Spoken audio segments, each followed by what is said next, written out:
Hi, I'm Doug YYZ on YouTube, and about a year ago, I made my first investing video talking about using WealthSimple Trade, which is just a free trading app here in Canada. It was new, sort of new at the time. I had never invested before. I'm a beginner with no experience, and I really thought that buying stocks was like gambling. I was afraid that I was going to lose money. If there were more people talking about it, sharing their experience and talking about the actual numbers, I would have got involved earlier and I would be in a much better spot financially. That's the goal of this, is just to share the information and share my experience and hopefully help some other people out. Let's get right into the numbers to compare last year's to this year's. This time last year, I was at $19,700 and I was up around 17%, close to 17%. This year, I am above $31,000 and up 52%. So I'd say that's a pretty nice gain in 1 year. If you remember from the last video, I really like dividend stocks. I like that instant gratification of seeing that money deposited into your account and then you can do whatever you want with it. You can withdraw it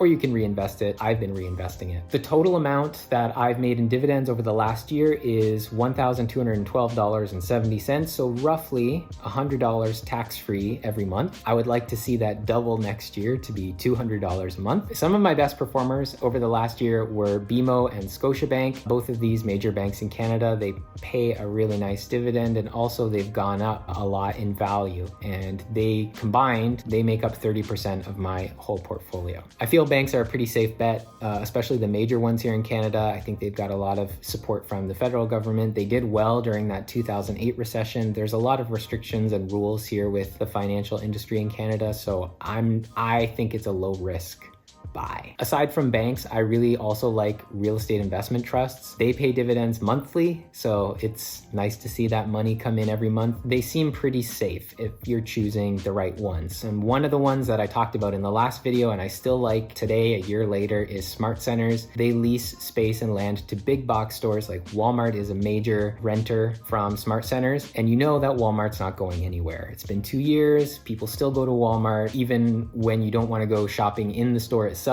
People are doing grocery pickup, and Walmart is going to keep paying their rent, so we keep getting paid the dividends. Other companies that I like are Northwest Health. They rent to some medical buildings, to doctors and like different labs and stuff like that. We understand how important a space for the medical field is right now, so they're not going anywhere either. And they have properties all over the world: Canada, the US, Australia, Europe. Northwest Health is another one that I think is a pretty good one to hold on to. Another one is that I just started investing in recently is True North, and I'll probably put more in that over the next year. I also put money in commodities and resources that we extract here in Canada. One of them, the company Methanex, they create methanol, which Canada is one of the largest producers of this, along with like Saudi Arabia, China, or Russia. Anyway, since it's one of our major industries, I wanted to invest a bunch in that. It's turned out to do pretty well. Methanex, the price has gone up over the last 2 years. They did pay a dividend. They cut it down quite significantly, but hopefully when things recover, that dividend will come back up to the high amount that it was at one point. Methanol is used in automotive manufacturing, the medical field, just general laboratory stuff. I also have Russell Metals, which is pretty obvious what they do, Enbridge, Suncor, and Pembina Pipeline. They're all the oil and gas industry. Pembina Pipeline's nice because that is a monthly dividend. Suncor and Enbridge are both quarterly. I also like Power Corp. It's a mix of everything. It's kind of like the financial sector, but they also do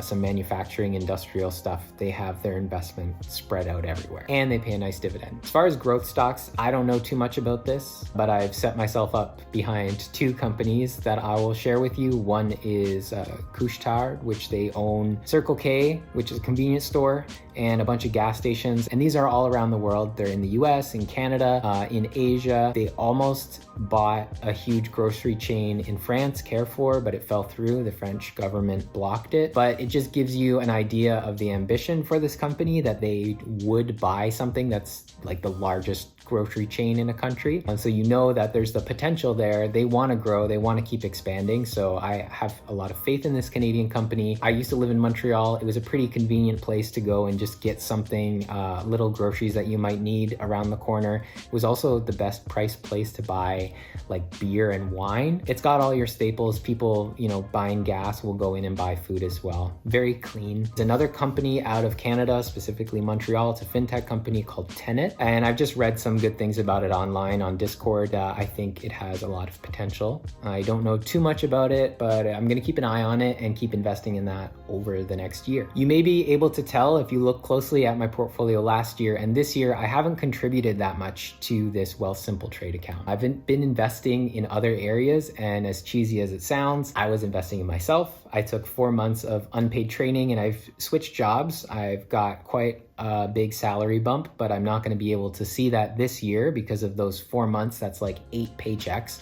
that I didn't get this year. So I made significantly less than I did last year, which means less money able to put aside for investing. Next year, I'm going to get started on the right foot. I'm going to have a set amount deducted from my paycheck every month to put toward this WealthSimple Trade and keep those investments growing. The other thing I invested in this year was a house. I bought a house that has 2 units in it, and the idea was to rent out both the units. But because of everything going on, it made no sense for me to stick downtown Toronto in a condo and keep paying rent. The benefits of living downtown in a city, which are the convenience of being close enough to walk most places, take public transit, and to enjoy the entertainment and all the nice restaurants, all that is not really there anymore because of all the restrictions.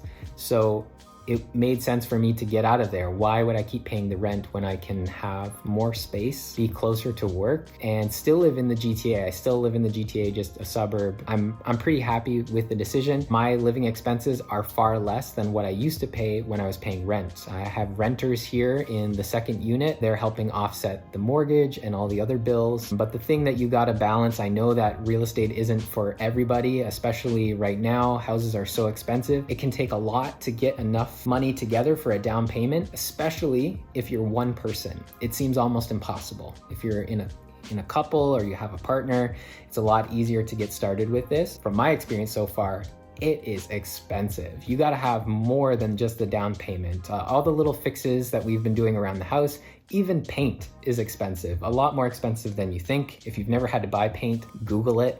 The good stuff is quite expensive. Things break. If you replace all the appliances and then something like the furnace breaks, it's gonna end up costing a lot of money. The one thing that you need to remind yourself, and what I keep trying to remind myself, is all this money that you're putting into it is part of the investment. This is making the value of the house go up. When you have a new furnace, when you have all brand new appliances, when it comes time to resell the house or even renting it, you made it look nicer. You can charge more in rent. It does take a hit on the wallet, which means less extra money that you can contribute to your WealthSimple Trade. My plans for 2022, like I said before, I want to see my dividends up to $200 a month. I also want to see my whole account go from that 31,000. I want to see it above 40,000 by the end of the year, by the end of 2022. And I also want to have at least $5,000 put away in an account that is specifically for a down payment on the next income property, because hopefully that'll happen in 2023 or 2024. Earlier, one of my biggest regrets that I mentioned was not starting investing sooner. It is never too late. If you want to get started investing